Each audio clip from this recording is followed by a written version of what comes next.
the game. You don't play to just play it. Come after me! I'm a man! I'm 40! Can't wait! Let's go!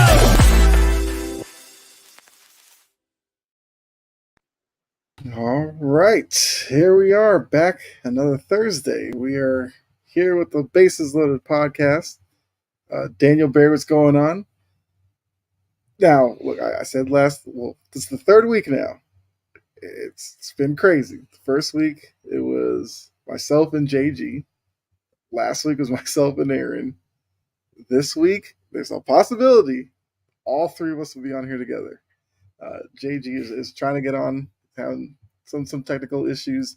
So hopefully you'll see him later on in the show.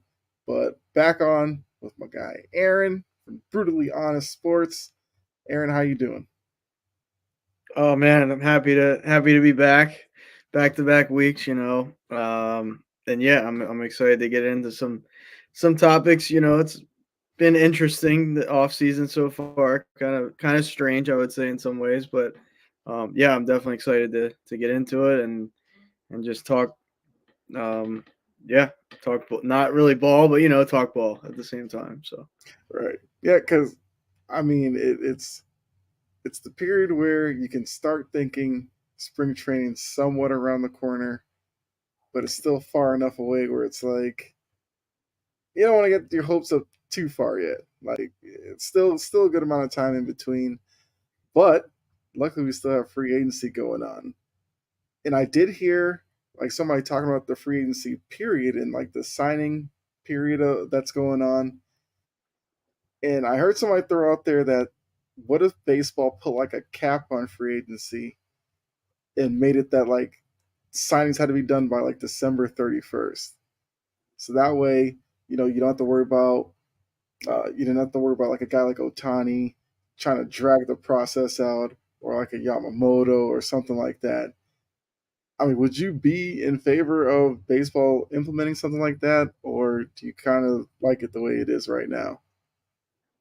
That's tough because now you're kind of handcuffing, I guess, like teams and players and stuff like that because you're I mean, these are major decisions. Like Ohtani is gonna. I mean, he stays in the state of California, but his living arrangements are gonna be different. Like you're signing, the biggest contract you'll ever sign in your life. Like I think maybe if they put a cap on it, or not so much a cap, but like a time period on it where you can't sign him after, the first week of March or something, that would be more appropriate, or something, during like halfway through spring training where it's like, all right, we need to get this done. But I don't think that would be necessary. I never like seeing it drawn out, and not that this is a football show, but if you remember like Brett Favre, every offseason it was like, okay, is he coming back? Is he not? Is he coming back? Like that got old, but the media ran with that, and like Right. they loved it, I'm sure. But I don't know. That's definitely interesting to think about, but I guess I'm okay with it. I want baseball to get more buzz. So however they can do that, I'm kind of in support of it. And I guess we'll talk some other rules that might be coming into play, but I don't know. Is it really necessary to like put a time on free agency? I don't necessarily feel like there is, but Yeah, I mean, I guess I could see maybe the purpose with it because I'm sure to probably the baseball analysts, they would love to see that because let's just say everybody's waiting for Ohtani to sign. And then Ohtani signs. So now teams are scrambling to get everybody else kind of signed within the month. And then you just get like a flurry of signing after signing after signing. Because, yeah, it makes the analyst job easy. They go on, they can talk about all these signings that happened, and they get like a lot of content that way. But the way it is now, it's like Ohtani signed, the attention turned to Yamamoto. But now that's taken a little bit of time here. And you figure like once he signs, then the attention goes to like a Blake Snell or somebody, or Jordan Montgomery, something like that. and there's going to be some dead time kind of in between the bigger signings. Yeah, minor signings might happen, but that doesn't get the attention. Like, Lourdes Gurriel Jr. signed with the Diamondbacks. People are like, we want to hear about Yamamoto. Gurriel's nice, but where's Yamamoto going to go? So I guess I could see the benefit of it, but in terms of baseball, it's like, since spring training is still months away, if all the signings are done by the end of December, I guess what would you talk about between January and the beginning of March? Right. We wouldn't really have much to talk about, so it'd be tough either way. Yeah, and just But kind of to piggyback sorry. off of that, it's like really, if you look at, in my opinion, if you look at this offseason after, like, so, the whole Soto, buzz was getting pretty loud for a while, and like you figured they would move him, and most likely it would be the Yankees, and in fact it was. But Mhm. like after he came off the table, and then Ohtani came off the free agency, block, it's kind of like, do people? I mean, yes, you want your team to get better and make moves, but is there a guy, you know, wow, that would be great. That's so much money. Uh, but it's like, is there another guy? I mean, yes, if your Red Sox went out and got Blake Snell, you'd probably be excited and reasonably, that's understandably so.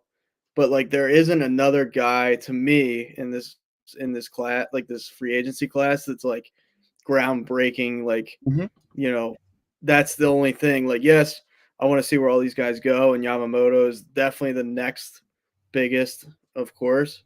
But after that, I'm kind of like, you know, Montgomery, um, the Blake Snells, who, Flaherty, that was on the Cardinals, then Jack Flaherty then went to the Orioles last year.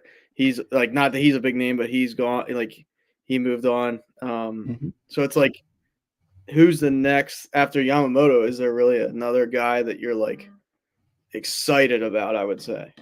I don't know. Right. And I mean, John put up there about Yamamoto, so we can transition to the talk with him because, as John put it, Yankees reportedly. Well, he's saying that the Yankees reportedly going to sign him for 9 and 326. Crazy, but we kind of knew that was going there because I think it was a couple of days ago they were saying it was going to be like the 250 to 300 range.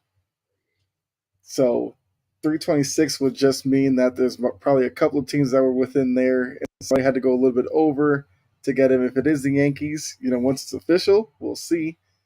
But the latest news was that the Giants were out. It was basically down to the Dodgers, Yankees, and Mets. So if John is correct, it seems like the Yankees would win the sweepstakes for Yamamoto. And like you said, Aaron, that's definitely a lot of money. But if Yamamoto ends up in New York with the Yankees, their offseason would be centered around Soto and Yamamoto, which I feel like does solve a couple of issues because Soto is a guy who, yes, he can hit for power, but he also can hit for average, and that's something that Yankee lineup desperately needs. And then with Yamamoto, it's a pitcher to kind of pair with Garrett Cole because I feel like that's what the Yankees have been trying to find is who's the pitcher that can slot in because Cole's going to be your ace. You slot somebody in as number two, and you feel confident in. Now Yamamoto, of course, is an unknown because we don't know what he'll look like in Major League Baseball, but he's a guy you have to take a chance on. So if those numbers were right, like what would be your initial reaction to the Yankees getting Yamamoto for that? Well, it's funny, like you being the Red Sox fan, you obviously have to despise the Yankees, but I'm right there with you. Like, I hope they fail every year, to be honest with you. So it's like, I don't want to see, like, I'd rather him go, even though I'm a Phillies fan, Mm-hmm. quote unquote, Orioles fan, whatever. It's like, if he would go to the Mets, I'd almost be more okay with the Mets winning than the like, because the Yankees have so much success, they have so many championships. Like, I'm so just over that. So it's like, Mm-hmm. I'd almost be cool if Steve Cohen with Steve Cohen and the Mets are like, we'll outbid the Yankees, like because they kind of turned into the new, you know, just the team that has unlimited, bankroll or unlimited pockets like to spend, and like Mm-hmm. they have no problem going over the luxury tax. They've said that time and time again. Like we want to build a winner, but now they look to, from what I hear, they look to kind of build through the farm, but go out and spend money at the same time because last year flopped with getting, bringing in Scherzer, Verlander, like everybody else. Like it just didn't work with them spending so much money and where they spent it. So yes, I wouldn't be surprised if the Yankees go get Yamamoto and for that amount of money, but I would personally, I still think it's not great for the game of baseball, but Mm-hmm. you do bring up a good point. You can't just buy a team and win so much anymore. But I mean, even if you do look at the Rangers, like a lot of their moves were bringing guys in or trades or like um, you still have to have a balance of farm system and spending money. But yeah, I don't want to see the rich quote unquote get richer. So I would rather him go to. Of those three, the Mets. I'd prefer if he went to the Mets. Yeah, I can see that. The Mets are always going to be like little brother to big brother Yankees, so it would be kind of nice for headlines as well to see the Mets steal somebody that the Yankees really wanted to go after. John said that the Red Sox need a pitcher. They need pitchers, but I see what you're going with. And then he said the Red Sox might go after Marcus Stroman. I would be down for that. I am a Stroman fan, um, especially since his days in Toronto where I got to see him a lot. So if that's someone that they could get, I would not be mad at that at all. And then he asked, would you go after Kershaw? I'm not a big Kershaw guy, especially Wow. seeing like him in the playoffs. Something about him, I don't know. Like I think he's a good pitcher, but for some reason there's just like some disconnect with him in the playoffs that I'm like if you get him, you're fine, but I wouldn't overextend myself to go after him. And he's kind of getting See up it there now too.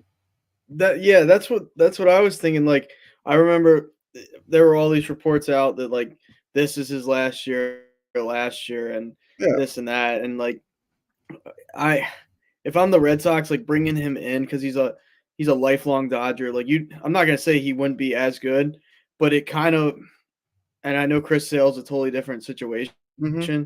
but I would kind of look at that situation like it didn't work out with Chris Sale.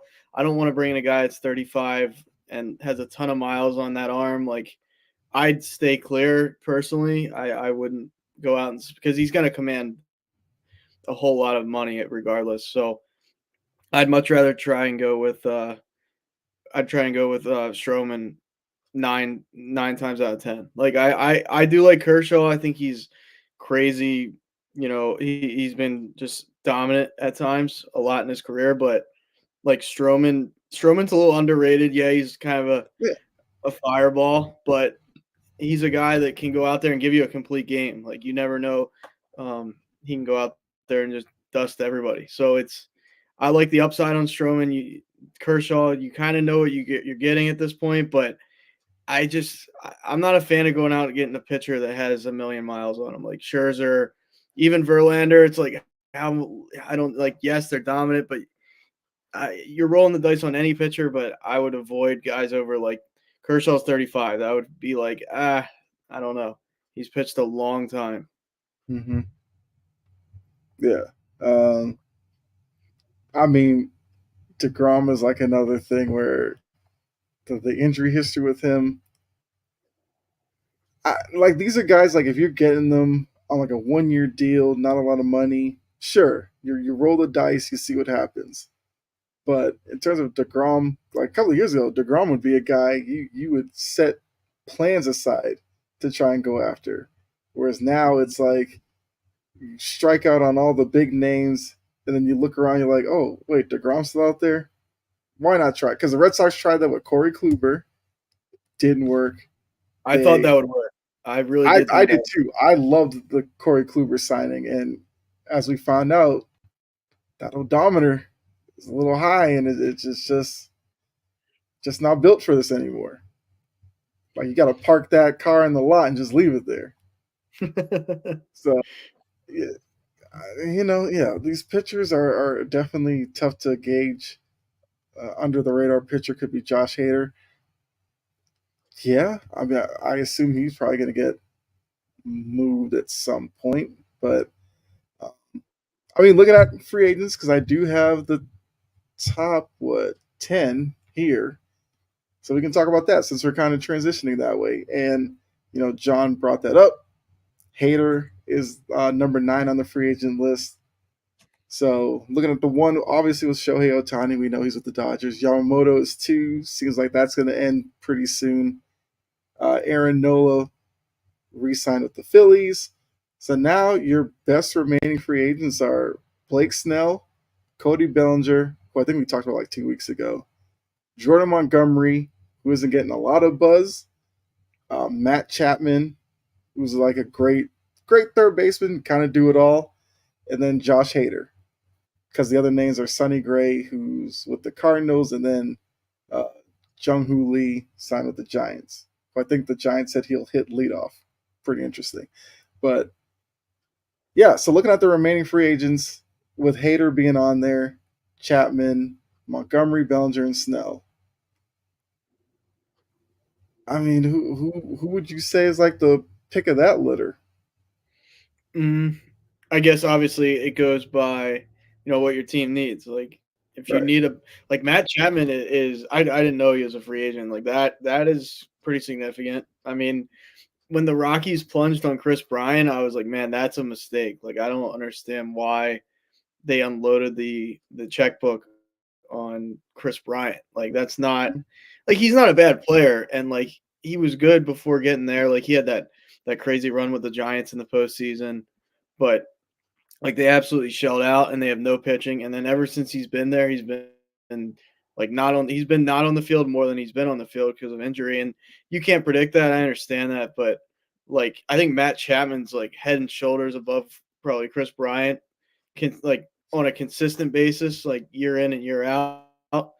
And like he could be a big bat for a team that's contending. Not that I would always build my team pitching first. Like I would pit 1 through 5 rotation and bullpen, and then go get some bats.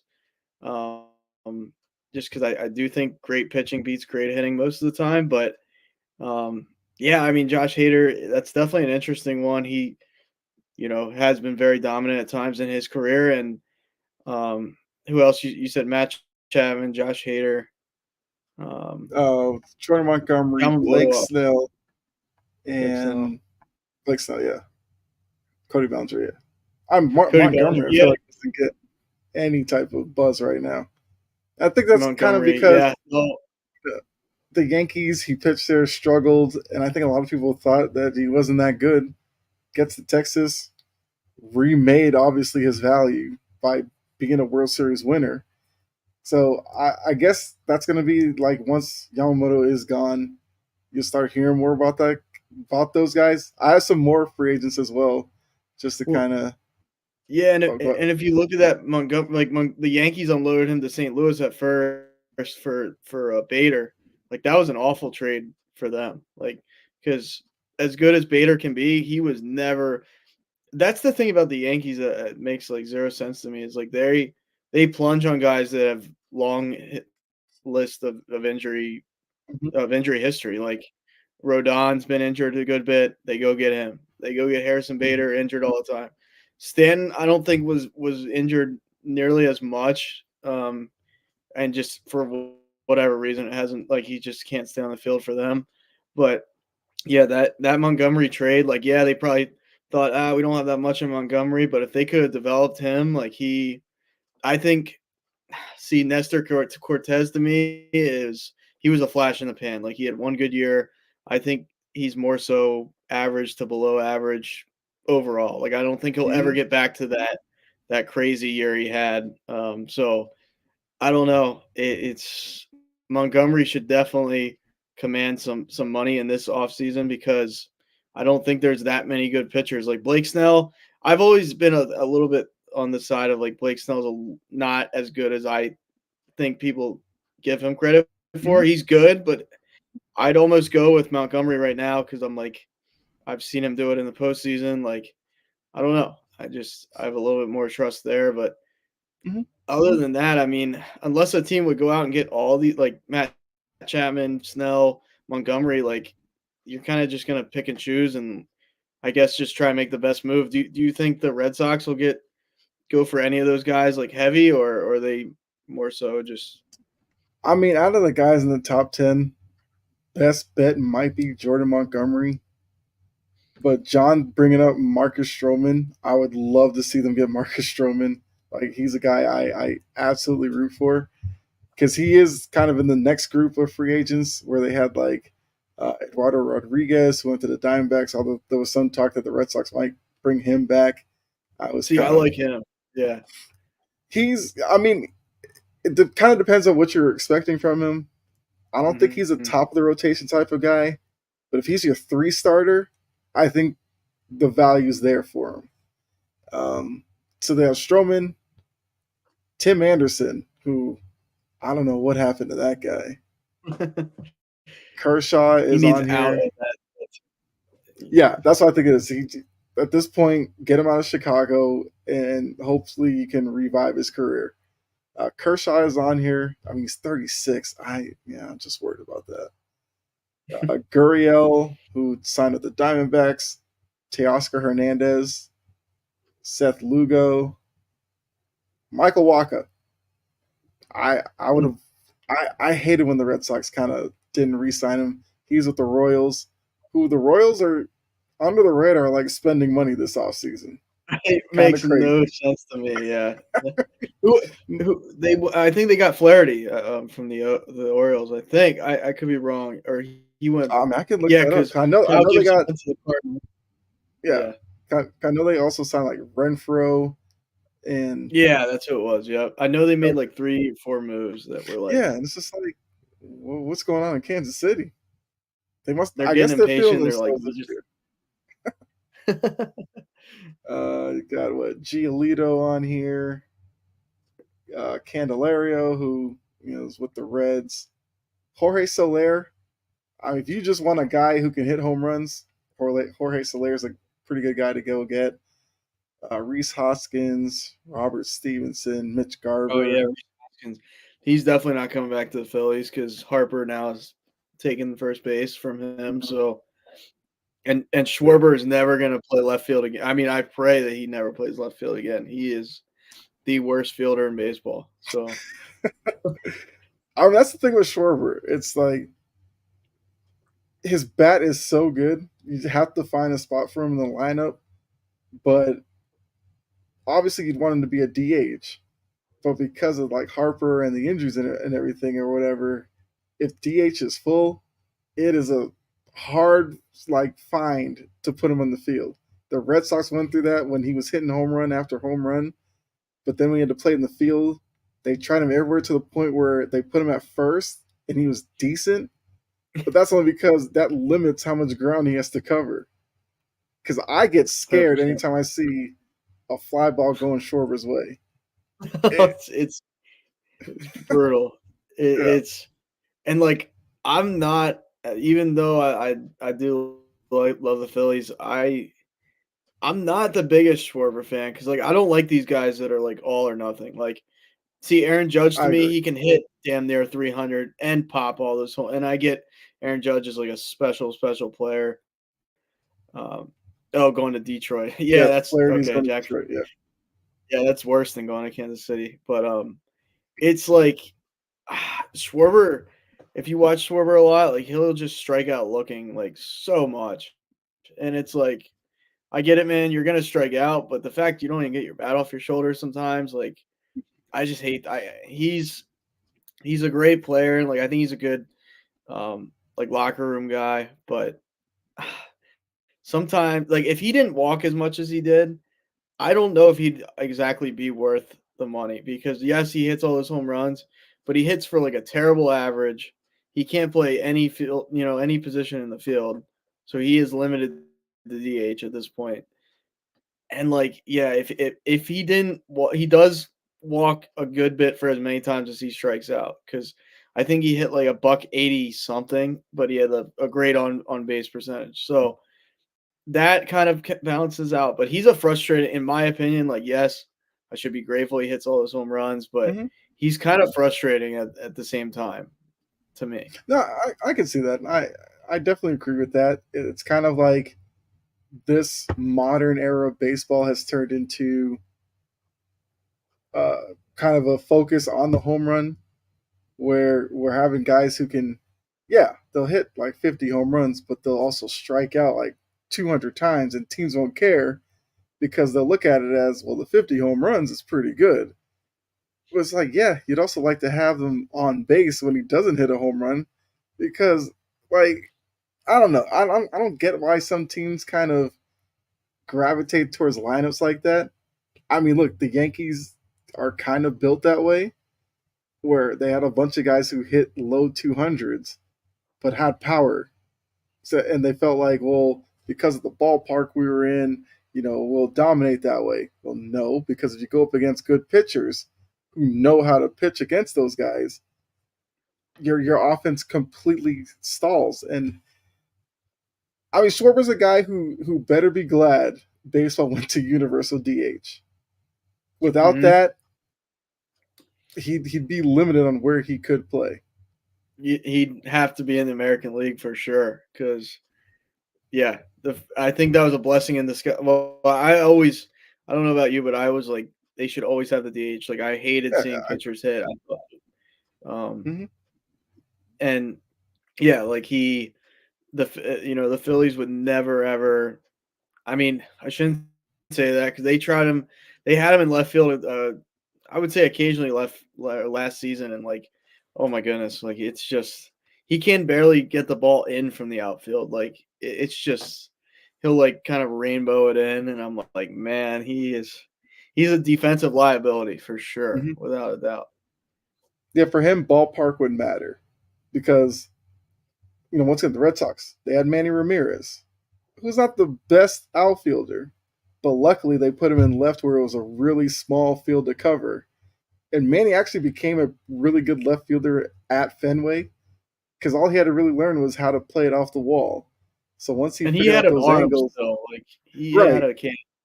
Yeah, and Yeah, Schwarber, if you put him at Fenway, he wouldn't look as bad. But some of these outfields, it's like vast space to cover. You like the don't want Mets, for Schwarber example. lumbering out there. Yeah, put him at City Field. Oh, As much as the Phillies play the Mets. Oh yeah. my god. Let's see. We got Jury in here. Where does that land them? Talking about the Yankees. Yeah, and that's where I try to tell Yankees people that's their downfall. Yeah, it looks nice in the regular season watching Aaron Judge hitting 60 something home runs, but why do you think you lose to the Astros every playoffs? Astros have good pitching, and then your offense can't score. So hopefully the Soto signing, well, not hopefully because, I don't want to see the Yankees doing well, but for Yankees fans, you better hope like the Soto Verdugo signings like symbolizes a somewhat change in philosophy. Otherwise, it's gonna be another year of not getting to the promised land. And I also say this: since the Yankees have won a World Series, I love bringing this stuff up to get them riled up. We've seen teams like the Royals win a World Series. The Red Sox have won multiple. Like just the Royals one, in fact, The should be enough to. Nationals. Yeah, Yeah. I mean, like look at some of these teams who have won since the last time the big bad Yankees, have won a World Series. Puts a smile on my face The and just Astros. makes them more desperate. Yeah, Yeah. I mean the Orioles have went through their rebuild and have become good since the last time the Yankees won a World Series. I mean, they won the division and the Yankees finished last. So, or did the Red Sox end up finishing last? Yankees finished fourth, but that's last to I them. mean, they missed the playoffs. The Yeah, Yankees completely missed the. You should never like the fact I still think they had a winning season. So that wasn't. I mean, who cares at the end of the day? hmm But them missing the playoffs, like that's colossal failure. Like, and I just don't quite understand what they're doing. The Braves, yeah. Um, it's just crazy to me. Like they went out there this season and they didn't have a left fielder. Like they didn't. there was no like they had IKF at times. They had Mhm. I don't even know, but it's like you're the Yankees. Like I just don't. I'm happy it seems dysfunctional, but it just doesn't make sense. Like it's crazy to me. Have the Cardinals won a World Series since the Yankees? I believe they have. I think so. I mean, it's been so long since the Yankees won. A lot of the teams are just, yeah. I don't know. That's why I usually just pull with the Red Sox have won multiple and the Royals have won one because the Royals World Series run was kind of fun seeing a team like that break through, but it was just surreal. Well, when did the Cubs run? That's right. I think the Cubs have won one. Yeah. I think both streaks ended with the Red Sox and Cubs since the Yankees last won one, I believe. Yeah. Maybe the new curse is in New York. Oh, for the Mets too. I mean, the Mets have always been cursed, but now they're like they can't figure it out either, and they spend how much money. So yeah, that's like it's like one of the good things about baseball. You just watch it to see the Yankees fail, watch Yankee fans lose their mind, and just remind them they haven't won in so long. You're getting like a generation of kids who have never seen the Yankees win a World Series. Think about that. It's hilarious to me. Yep. It's I shouldn't say it's so hard for me to say it like that. Like the Yankees I shouldn't say make baseball better, but like they command so much attention that it's almost like it's good baseball has them, but I love seeing them fail at the same time. Like it's like the Cowboys. They're literally the Cowboys of the MLB. Like they get so much buzz, so much front page. And I get it, like they're historic, the pinstripes, this and that. Like I can respect that, but I can also say like I hope they fail every single time. And like don't get me wrong, when they are good, I'm like, oh, like it's nauseating. So yeah. But yeah, we don't want to turn this into a Yankee bashing podcast because it would last too long.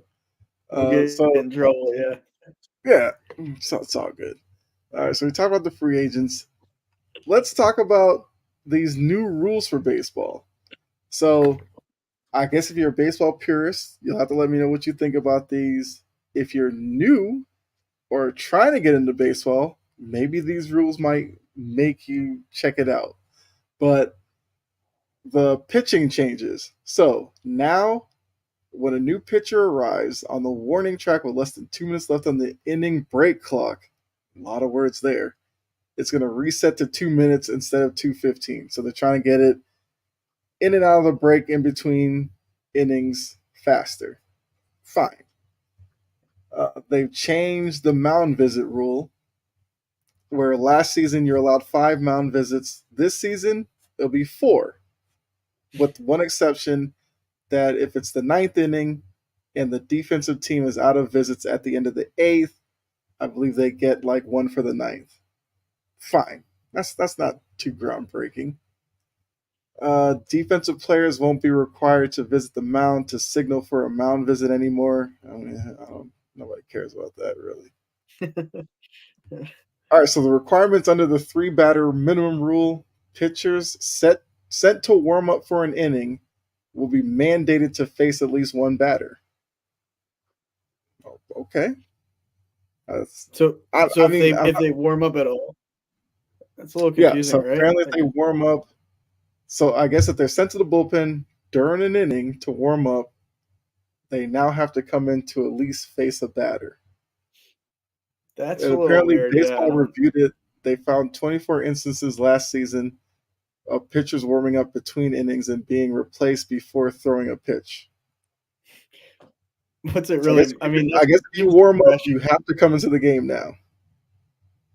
Yeah, I don't know about that's a little kind of foolish in my opinion, because like what if there's 2 guys in the you got double barrel in the bullpen, like the Red Sox have a lefty and a righty up, and Cora's like I want a righty to face this righty, or I want to whatever, the matchups. And they're like, well, we have to use that guy at some point because we've already warmed them up. Like, I don't know. That's like, I don't quite love that. That's from a strategy standpoint. I don't like that, You're speaking gibberish right now. I mean, some of this is gibberish. You don't really need to worry about it. I guess with that rule, I feel like that's something that might not change much of the day to day. The only thing would be sometimes a pitcher will get up to kind of warm up in between starts. So I guess technically they can't do that anymore. That might be the biggest change with that rule, I guess. Which, I mean, that's not that bad either. Because pitchers can get work in between like light toss or something like that before the game. I guess that's what baseball's trying to. I don't know. Let's see. Pitch clock operator. Reset the clock after a dead ball as soon as the pitcher has the ball. The pitcher won't be required to be on the mound anymore. Sure. They really sat around and like. Yeah, the biggest one with that is the mound visits, I guess. Because, that was one of the issues with the timing where it'd be a mound visit with the first batter of the inning. Then there'd be some miscommunication between the pitcher and catcher, another mound visit. Then it's like, oh, the pitcher still's not on the same page, another mound visit. That kind of stuff, which kind of in our chat talking earlier about some of the things that really turn people away from baseball. That's the kind of stuff like I understand. That's a lot of dead time to be sitting there watching and be like, what am I supposed to be doing with my time here? We're just watching a bunch of guys meet on the mountain and talk stuff I don't even know what they're talking about. Yeah, I don't know. That's a good point, right, John? The mound visit average was 2 to 3, so it's not that big of a deal. John says, explain the wider lane. Yes, I heard about that. Hold on. Let me see. Where is it? Because that is something I guess we can talk about. All right, here we go. Baseball's giving base runners a wider lane from home to first base. The base path will now include the 18 to 24 inches of fair territory up the edge of the grass. Previously could have been called out. Yeah, so because John was saying to explain that. So, like if you hit a little squibber in front of the plate, sometimes a batter will try to get in on the grass to cut the viewing lane for the catcher trying to throw to first. But they would be called out because they would be outside of the runner's lane. So now by expanding the runner's lane, you might see a play like that, which would actually be legal as long as they don't, veer too far off into the grass, I guess. So that's like the only point of that. That's another rule that you'll probably see once in a while really be at play. I don't think it's not that big of an issue, I would say. Interesting. Yeah. Yeah. I mean, I guess the main thing to say with this is at least baseball's not resting on the rules they made last year. They made some tweaks, which I think I'm okay with. I thought there was something with the pitch clock. Yeah. So this was a rule I forgot. Subtraction of 2 seconds from the pitch clock when there are men on base. So instead of 20 seconds, it's going to go down to 18 seconds this year. Oh my God, Max Scherzer's going to fit. Max Pitcher's going to be so mad about that one. He hates the clock, and he brings it up like after every game in some form or fashion. So now, oh man, now to shave another 2 seconds, that's like sky's falling for him. Right. It says with bases empty, nothing changes. It's still going to be 15 seconds for that one. But yeah, pitchers. I feel like most pitchers like it because the minor leagues have had it so long that younger pitchers, they don't care about the pitch clock.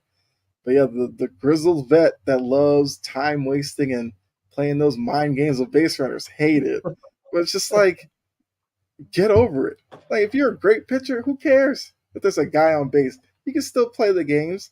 I think we started seeing that like last year where teams kind of found ways around the pitch clock too to kind of steal a few seconds. So it'll just be the same thing this year. It's funny, like watching Aaron Nola. I swear to God, he would wait till like there would be no time. Like he'd get set, everything, Mm-hmm. and then when that clock would hit like 1, he'd like quick pitch it almost. And it's like I don't know how much that really helps. I mean, maybe obviously he finds a reason to keep doing it, but like he's one that like if you watch him with the pitch clock, he's real like strategic about I'm gonna throw it at like 1 second, or I'm gonna like try and have the batter like just on his toes, and then boom, I'll like. So it's I don't know. I have no problem with it. Like I think it was a good thing they did make the rule changes because there'd be times guys would be in the box, and like Big Poppy's a good example of that. Like he'd be like spitting in his gloves and then undoing his glove. Like I do like all that because everybody has like their own flavor to Mm-hmm. their getting in the box and everything. But it got to be like okay, we do need this to speed this up because I mean baseball is really the only game without a clock of the major sports that we talk about. Right. And that kind of goes with the conversation that was in the chat as well, where um, some people view baseball as boring, and I do think part of it is kind of what you just alluded to, where if you watch football, basketball, whatever, there's a clock that kind of makes the pace go a certain way. Whereas baseball, it was up until these rules, it was up to the pitcher kind of dictating the pace. And you would have pitchers like David Price. David Price was one of the slowest workers.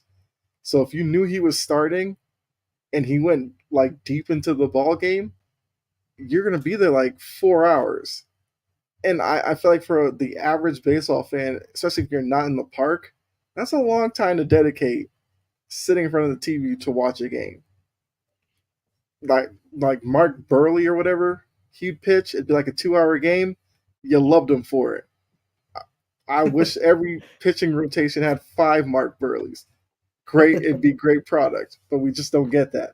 So now these rules force guys to be creative. And like you said, Nola's one of those guys who could wait till the end. You'll see some guys like wait till like 5 seconds of the pitch, or they'll pitch like 15 seconds to kind of throw batters off. It just creates a new chess game, like I would say. Yeah. John has an interesting question. Should they do like the NBA did this year? In-season tournament to get a playoff berth if you win it. That's a hard pass for me. Yeah, oh my goodness. This end season tournament is like it's sweeping the nation, I guess, since the NBA has done it. But like I don't know how you feel about I like NBA All-Star Weekend, but I love the MLB. Like the home run derby to me will never get old. Like I could watch that Mhm. every year for the rest of my life, and I think I'll enjoy it equally as much as I did when I was a kid almost. I almost wish they would do just a little more. I don't know if I want to say like skills competition, just something else. Because like the NHL has like a slap shot competition. They see who Mhm. can hit the ball or hit the ball, like hit the puck as hard as possible and things like that. Like I almost want to see. I guess it would create injuries and stuff. Like if they had, all right, we're gonna take the center fielders with the biggest arm and like see who can throw the farthest. Like I'm sure somebody'd blow out their rotator cuff or something, and then that would be the end And of that'd be that. the end of that competition, yeah. But like an in-season tournament, like I could see it in basketball because it's like best out of. I know baseball is best out of 7 or best out of 5 or whatever, best out of 3 in the wild card, but like tournament only works. I think that word and like how that's structured in basketball, like, and I'm not a fan of like me personally. I think the in-season tournament in the NBA is dumb, but that's just me. Like I understand. I loved it, and baseball it would be terrible, but I'm glad you brought up the All Star game. I will say, the baseball All Star game, I feel like gets a lot of crap, mainly for the tie that they had, but it's still pretty entertaining. And I have thought about the skills competition. I think that's what baseball's missing. It's one of those things that I get on baseball for. Why are they so slow to realize the issues that they have? If you're going to tell me you put a bunch of outfielders who have really good, strong arms, you put like a target at home plate and see who could hit the target, who wouldn't watch Mhm. that? If you had like Billy Hamilton and guys like that running the bases to see who's the fastest man on the bases, who wouldn't love that? You put O'Neal Cruz. like, Yeah, like yeah, it's just like it's so obvious. I say this all the time. So many sports should put me in those boardrooms. I'd fix them.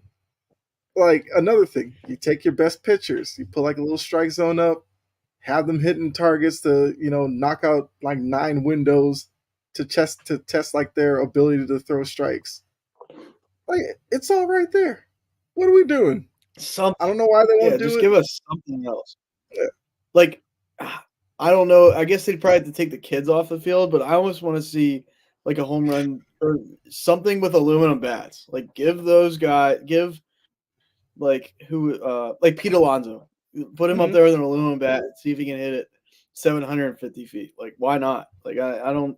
There's got to be like obviously like kind of parameters within this because you could make it like absurd. Yeah. But I'm like, I wish they would try something else. Just, I love the All Star game, and I like. I don't even hate the fact that they wear like everybody's outraged now. A couple of years ago, or maybe it was just this year, where it's like all the National League players wear just the National League jersey. Where before, you'd have the guy wearing the Cardinals jersey and the Mhm. Phillies guy, and so on and so forth. Like, I don't even hate that. Like, I don't. People, I think, made a big deal out of that for no reason. But like, just do something else to like spice it up. And I think they arguably have the best All Star weekend because the NFL is like the worst, in my opinion. The Pro Yeah. Bowl, like, what is that? So Yeah. It's so bad that they turned to dodgeball to save it. Home run derby, simple fix. You put targets in the stands that if they hit, it's like extra outs or it counts for like a double home run or something. Very and those kids in the outfield, look, I love the fact that they get to be out there, but some of these guys is BP fastballs. They're launching them at like 110 miles an hour at these poor kids who, yes, they love to play baseball, but some of them don't have the best reflexes. And I just get so worried when we see a liner off the bat. I'm like, one of these kids is going to take it off the forehand one day, and it is going to be terrible TV. And I I'm don't. shocked it hasn't happened like multiple times by now. I'm Right. like, I would bet on the fact that it's gonna happen more than I would bet that it's not gonna happen. And like, it's yeah, I don't. Maybe we just didn't see it one of these times, and like, I have no idea. But you're so right. Hmm. Like, it's crazy. Like, you're putting these. I mean, not roided up guys, but like these guys are insane. They got muscles coming out of their muscles, and they're jacking, like you said, 110 miles an hour off the. Like, imagine putting Stanton in the home run derby, and like, because he hits the ball probably harder than anybody, and like just pure velocity, he'd kill I was about to somebody. say, I think it did. I think it did happen this past year. Because the worst part is, you'll see a liner, and a kid will run in front of like a group of kids, and Yeah. they'll put their glove up. But if they miss it, the poor kids behind them won't see the ball, and then I think that's what happened to that kid. Like it went past somebody's glove, and then it caught him. And I'm just like, how that doesn't happen every year is beyond me. Um, Jory said she loves the Pro Bowl. I like the dodgeball and the little skill stuff, which is what we're saying that baseball should bring in. But the actual Pro Bowl game itself used to be great, and then it turned into kind of like the NBA All Star game where people. Well, actually, the NBA All Star game is a whole other animal, but the Pro Bowl turned into a bunch of guys who know they're not going to play in the Super Bowl. They just went through 16, 17 weeks, and they don't want to kill themselves on a Pro Bowl. That's what it turned into. which I respect because my season's over and you're telling me I get to go to Hawaii or Orlando or whatever for a weekend, Vegas, but it's yeah, like this this I don't want to play another meaningless game. That's why they have more fun doing dodgeball and stuff like that because it's just them kind of being kids for the day. So that part I it's like. The Pro Bowl game itself was terrible. and it's like it's hard to turn football down. Like you either play it at 100 miles an hour or you don't play. Like it's hard to like baseball. Yes, I think we're kind of lucky that no one's. I mean, even if a bat shattered and like flew into somebody's leg, it would be like a freak thing. It would be like, oh, that sucks, but there's no way of predicting that. Like if they went out there and like played the Pro Bowl, like I know they used to. I forget, was it maybe it was Manning or Brady? I remember somebody got like clocked in the Pro Bowl where it was like I forget who it was so long ago. It was like might not even Well, be a I player, know a but punter did, which was kind of hilarious. They tried to run a fake, and he ran to his right. I think it was Sean Taylor. maybe that's the R.I.P. clip. But R.I.P. Sean yeah, Taylor, but he blew the putter up, and I laughed because punters are a special breed. He for took the sure. hit and he bounced up, but those days are long gone. You're not getting any hits like that in the Pro Bowl now. Although I did Yeah, forget that the Pro Bowl is now kind of like flag football. I feel like fans hated that. I'm actually okay with that because with flag football, at least that turns into kind of like street basketball. So you just see guys like trash talking each other, and I'm down for that. That's better than what it used to be. So I guess if Jory's saying it she loves the Pro Bowl, I do love the flag football part. We're probably in the minority, Jory, but I can watch that. fair. Let's see. Go back to John's point here. Have it at Giant Stadium. Have a target on a boat in the bay, and if you hit it, get $1 million. That's what I'm saying. You get creative with it. Yeah, If it's out, Pittsburgh's another one where there's yeah. water and like I think it should always. I don't know. Maybe it's stupid, but like it should always be at a stadium with like water because you can do so much. Like there's people out there in canoes. There's just people in the water in general. Like it's a circus if you do it that way. Where like I like that they go around like last year in Seattle, but I don't know. Like they should just like I would have no problem with it. It sounds crazy, but if they had like the All-Star game at the Field of Dreams like one year, they're like, all right, we're just gonna go there. Home run derby's gonna be like just do some crazy like play at a minor league stadium. Like just do something just out of left field, no pun intended, and like just I don't know, have fun with it. Yeah, put it in Williamsport, put a bunch of Yeah. cars out there and just have them hit one. Paint one like a Well, random color if they hit that car. I mean, they can be creative with it. Uh, like I said, for some reason, baseball seems like they're always late to the party with so many ideas that are out there. I feel like somebody within the office has had to come up with this. Like this cannot be the first time that somebody would even have thought, like, you know what? If we put a little section up in home run derby, or a couple of fans out there, if they get it to like something like that, I don't know. Give the batter something to go for. Because after a while, yeah, it's just BP pitch, you knock it out. Yeah, that's fun and all, but if you gave them a target, even if it's like what Arizona has, like that pool in right center, knock one into yeah, the pool, you know, 25 grand or something. Kauffman Stadium with the waterfall, some stuff like that. Just use the that'd be ballpark and sick. it would highlight some of the uniqueness of these ballparks as well. Totally agree. Yeah, Coffin would be cool. I love Kauffman Stadium. I think they're Same. renovating it, but we'll have to see what it looks like. It doesn't get the love because I don't. I think it was last week somebody brought in the fact that the Royals are a bit, quote unquote, big market team, and we were Yeah. kind of dismissed that kind of quickly because we were like, I don't think they are. So it's Hmm. like that stadium doesn't get the love. Like if I don't know, obviously like Fenway, Yankee Stadium, Wrigley Field, but like even if trying to think like a big like if the Astros played at Kauffman Stadium, it would be like the talk. Like everybody would love it. Like it would get so much more buzz. it doesn't get the buzz because the Royals aren't good. And like they were good, they had the one magical year, but other than that, they just haven't been good. Right. Yeah, you're not going to see them on Sunday Night Baseball or something like that, and that definitely hurts the appeal. Because I'm like the same with Camden Yards. I think Camden Yards is a great ballpark, and now that they're good, we'll probably see them more prime time, and I think more people will realize how cool of a ballpark it is. Like with the little warehouse in right field that's beyond like a fence or something. You'd always see like a hitter hit one over there, and you'd be like, "That's pretty far," and it would be something like, "Okay, unique."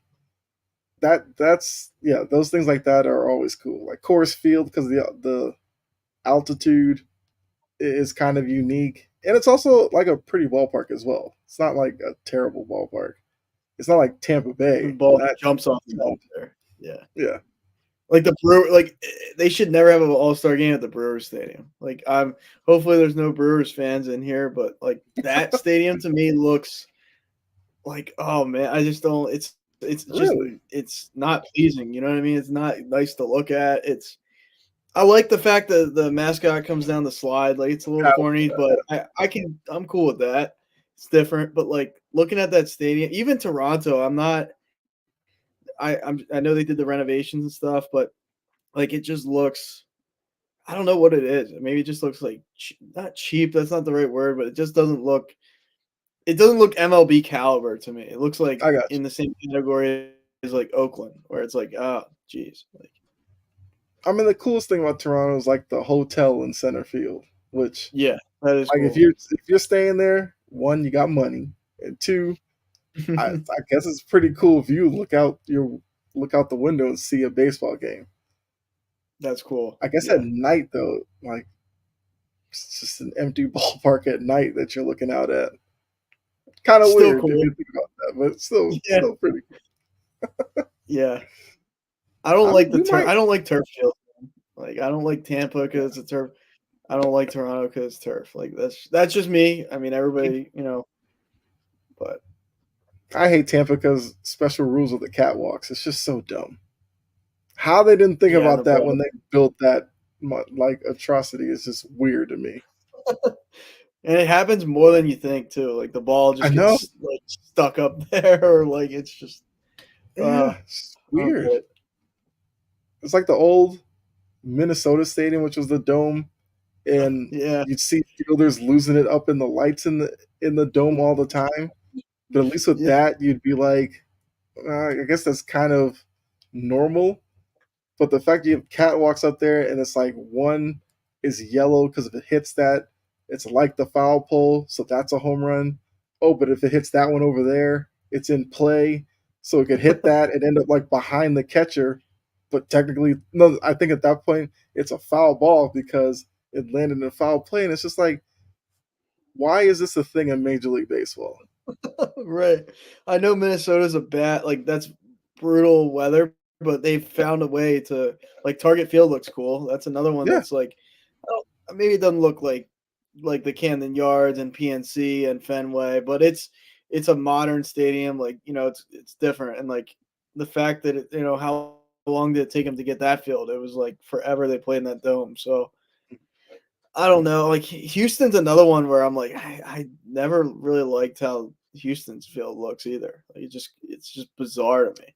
I can agree with that. It's like short to left field. Left field seems ridiculously short in Houston. Like I know people talk about Fenway to the wall. I swear Houston is a shorter distance. Like you'll hit it off the end of the bat, a pop up. It'll end up on like the train track up there, and you're just like, what? How far is that?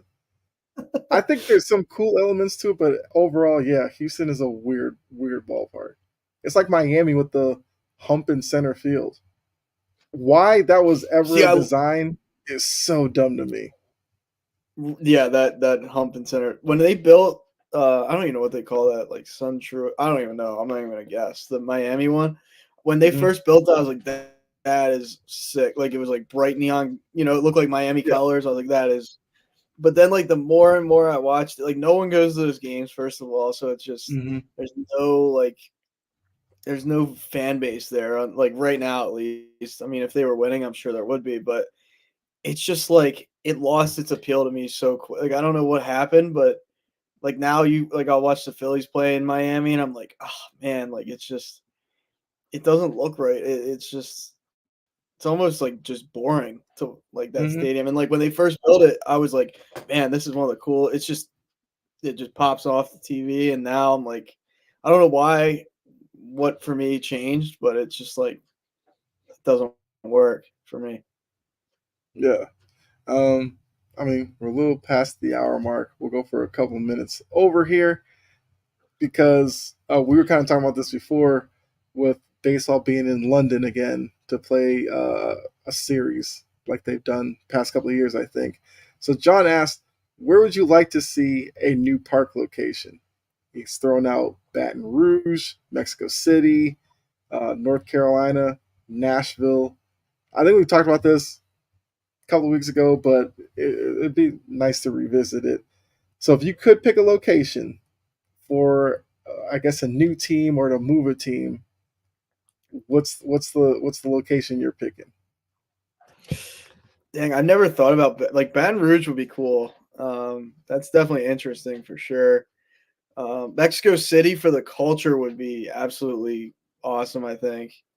Um, I want to see him play like near a beach, like Myrtle Beach. Like, why not just put a team like right on a beach and like the outfield's literally the beach. Like, I just make it like crazy like that. So, um, being a fan of the beach that I am, it's probably that. But like, I don't know, just that's what I would probably do. Like South Carolina on the beach, just because there's like the only professional team, the Carolinas have is the Panthers and the Hurricane and the Hornets, but like they don't have a baseball. Obviously, there's no baseball franchise, so yeah, I would say just like Myrtle Beach, South Carolina, or something like that. Just somewhere not like in a horrible weather location again. Like I just, as much as I want to see another Canadian team, I think Hmm.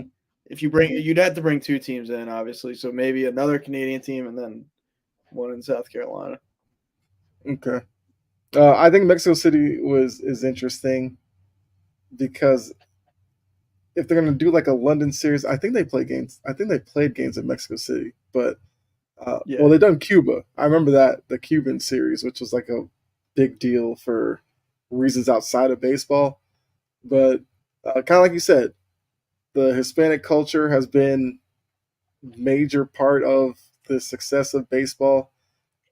I feel like they probably deserve a team. And if you look at it, recent history, Puerto Rico is now like technically part of the U.S. I feel like put a team in Puerto Rico. I didn't. It probably like the designs of the stadium, uniforms could be kind of dope. I think that's where yeah, baseball probably should go. You put one in Puerto Rico, and then I do think Canada needs a second team because Toronto just feels out of place with them being the only Canadian team. So I would say, I think I went over this with JG, and he said like, because I thought like Montreal, but he was like Montreal's like cool on the fact of baseball being in their city. So I'm like, okay, if it's not Montreal, I would say Vancouver. I think Vancouver is probably the most like Americanized Canadian city, at least from like stuff I've seen from Vancouver. It'll give you like a natural kind of rivalry with Seattle because they're so closely located. So that'd be my choices. I'd go Vancouver and Puerto Rico. yeah. Love that. Yeah, Vancouver, definitely. I could definitely see that. They do you real quick? I don't like. We don't want to go too much longer. I know, Yeah. but do you see them bringing in a couple other teams, or like is this is it going to be 30 for the next 10, 15 years? Like, what do you think? I think we, like they eventually go 32 because it seems like with these major sports leagues, 32 is like the magic number. Yeah, You create 16 and 16. It seems like a balance there. So the question's gonna be would it be more than that? Like if there's a team that gets moved, because Tampa Bay is going to be the team everybody's going to watch. What happens with their stadium deal and everything like that? Do they stay there? I mean, Oakland we know is going to Vegas, but yeah, there's some way or another they're going to add 2 teams and make it 32. So yeah, I would say just do 2 well, Puerto Rico technically would be U.S. territory, but it'd be international. I mean, the flight there might be crazy, but at least in baseball you can work around that because you're not going there for a one-off and then going somewhere else. You're there for a 3-4 game set, so it's not that big of a deal. Yeah, and then fly up to Miami, play them for like if you're like the Mariners, right? Like you picture like Right. that far away, you wouldn't take the Mariners to play them and then go play the California or the LA Angels. Like that would be a disaster of a back and forth. Yeah, that's actually smart. Yeah, go Puerto Rico and then do a set with Miami. Then after that, yeah, you kind of work yourself back in. Yeah, they can make it happen. So once again, we are fixing baseball. That's whether or not they're listening. But yeah, that was a great question from John to kind of end the show off with.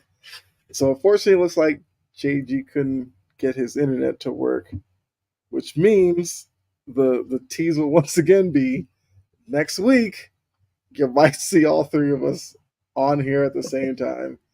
But I mean, look, it was a great episode, I would say. Great talking baseball with you, Aaron. Like you already know. Definitely appreciate like John, Jory, and those of you who are in the chat. If you check us out later, that's also fine. Make sure you like, subscribe, share, all that good stuff. But yeah, before we get out of here, is there anything you want to say, Aaron? No, I had fun like usual.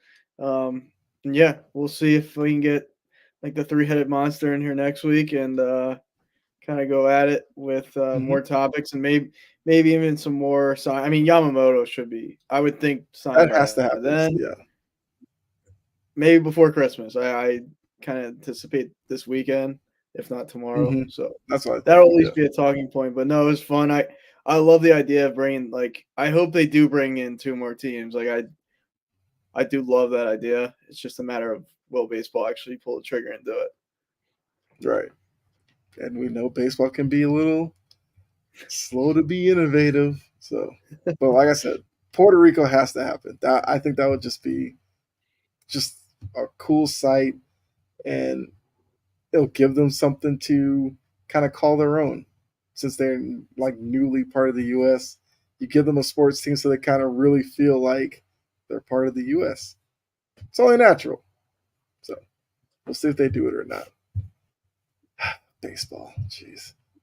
Yeah, so it's another episode of the Bases Loaded podcast. Make sure you're back here next Thursday, 9-ish, we'll say, but we'll try to shoot for 9 on the dot. So, yeah, make sure you come back. So enjoy the rest of your night. We'll see you next week. All right, we're out of here.